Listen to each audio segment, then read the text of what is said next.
माँ का बलिदान, एक हिरण की दिल छू लेने वाली रोमांचक कहानी। हरे भरे जंगल में सुबह का समय था। सूरज की किरणें पेड़ों की टहनियों से छनकर जमीन पर गिर रही थीं और ठंडी हवा में पत्तों की सरसराहट संगीत सी लग रही थी। यह जंगल देखने में जितना सुंदर था, उतना ही खतरों से भरा हुआ भी था। यहाँ बाघ, तेंदुए और शिकारी हमेशा छिपे रहते थे। मौका मिलते ही वे शिकार पर टूट पड़ते थे। इसी जंगल के घास के मैदानों में हिरणों का एक झुंड रहता था। वे तेज, फुर्तीले और बहुत ही सतर्क होते थे। लेकिन एक हिरनी थी जो बाकी सबसे अलग थी, चंपा। वह न सिर्फ अपनी सुंदरता के लिए जानी जाती थी, बल्कि अपनी समझदारी और साहस के लिए भी मशहूर थी। चंपा के पास उसकी सबसे प्यारी चीज थी, उसका नन्हा बेटा गोलू। गोलू अभी बहुत छोटा था, मासूम और अनजान। उसकी छोटी छोटी टांगे तेज दौड़ने की कोशिश करती, लेकिन वह अभी उतना मजबूत नहीं था। माँ उसकी सुरक्षा के लिए हमेशा उसके साथ रहती थी। चंपा हर दिन गोलू को जंगल की जिंदगी के बारे में सिखाती। बेटा, जंगल में खतरे हर जगह हैं। अगर तुम्हें कभी खतरा महसूस हो तो बिना रुके भागना, और हमेशा हवा की दिशा को समझो, क्योंकि शिकारी की गंध हवा में घुल जाती है। गोलू अपनी माँ की बातें ध्यान से सुनता, लेकिन उसे खेलना ज्यादा पसंद था। वह उछलता कूदता, फूलों के बीच भागता और कभी कभी नदी के ठंडे पानी में अटखेलिया करता। एक दिन चंपा गोलू को लेकर जंगल के गहरे हिस्से में चली गई, जहाँ ऊंचे पेड़ और घनी झाड़ियाँ थीं। वहाँ उसने गोलू को सिखाया कि कैसे छिपकर रहना है। अगर कभी खतरा आए तो इन झाड़ियों के पीछे छुप जाना और बिना हिले डुले रहना। शिकारियों की नजर तेज होती है, लेकिन अगर तुम एकदम चुपचाप रहोगे तो वे तुम्हें नहीं देख पाएंगे। गोलू हंसते हुए बोला, माँ, क्या मैं इतना छोटा हूँ कि शिकारी मुझे देख नहीं पाएंगे? चंपा मुस्कुरा दी, लेकिन उसके दिल में हमेशा डर रहता था। एक दिन उसका बेटा इस जंगल में अकेला होगा और उसे खुद को बचाना सीखना होगा। जंगल में एक खतरनाक शिकारी था, कालू बाघ। वह विशाल था, उसकी धारियां उसे और भी खौफनाक बनाती थीं। उसकी आंखें किसी भी शिकार को छुपने का मौका नहीं देती थीं। एक दिन कालू बाघ को बहुत तेज भूख लगी थी। उसने सोचा, अगर आज हिरण का शिकार नहीं मिला तो मैं कमजोर हो जाऊंगा। वह जंगल में शिकार की तलाश में निकल पड़ा।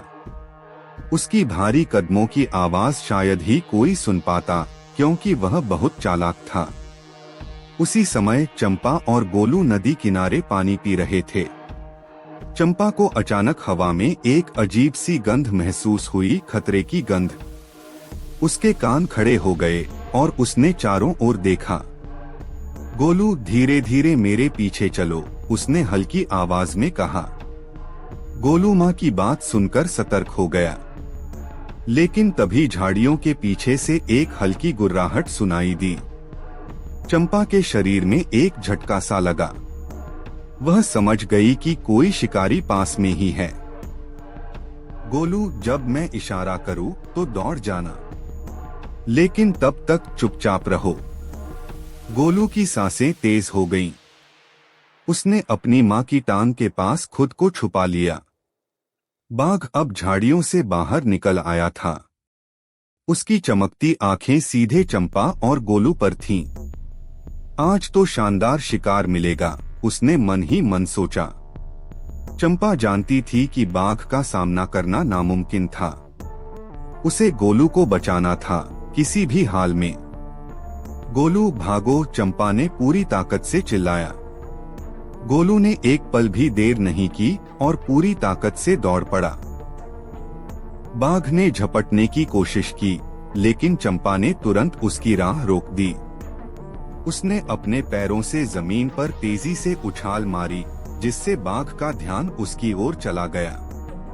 अगर मुझे मरना ही है तो मैं अपने बच्चे को बचाकर मरूंगी, चंपा ने सोचा और बाघ को चकमा देने लगी। वह पूरी ताकत से भागी, बाघ को घनी झाड़ियों की ओर खींच ले गई। गोलू अब तक सुरक्षित दूर निकल चुका था, लेकिन वह डर के मारे एक पेड़ के पीछे छुपकर देख रहा था। बाघ अब पूरी तरह से चंपा के पीछे था। वह बहुत तेज था, लेकिन चंपा ने भी उम्मीद नहीं छोड़ी थी। वह कभी इधर भी उधर छलांग लगाती, बाघ को उलझाती।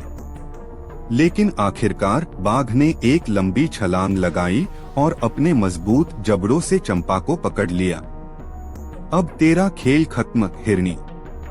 चंपा दर्द से कराह उठी, लेकिन उसकी आंखों में संतोष था, उसका गोलू बच चुका था। उसने अपनी आखिरी सांस ली और जंगल की मिट्टी में समा गई। गोलू दूर से यह सब देख रहा था। उसकी आंखों में आंसू थे। वह माँ के पास जाना चाहता था, लेकिन उसने माँ की बात याद की, हमेशा सतर्क रहना और अगर खतरा हो तो भागना मत भूलना। गोलू ने अपने आंसू पोंछे। अब वह नन्हा बच्चा नहीं था। वह जानता था कि उसे अब माँ के बिना जीना होगा, लेकिन वह कभी कमजोर नहीं पड़ेगा। उसने जंगल में रहना सीख लिया। वह बड़ा हुआ, तेज हुआ और अपनी माँ के बलिदान को कभी नहीं भूला। अब जब भी कोई शिकारी जंगल में आता, गोलू पहले से सतर्क हो जाता और अपने झुंड को सुरक्षित रखता। उसकी माँ का बलिदान व्यर्थ नहीं गया। सीख, माँ का प्यार सबसे बड़ा होता है। वह अपने बच्चों की रक्षा के लिए किसी भी हद तक जा सकती है। यह कहानी हमें सिखाती है कि माँ का त्याग और उसकी शिक्षा हमें जीवन में आगे बढ़ने की ताकत देती है।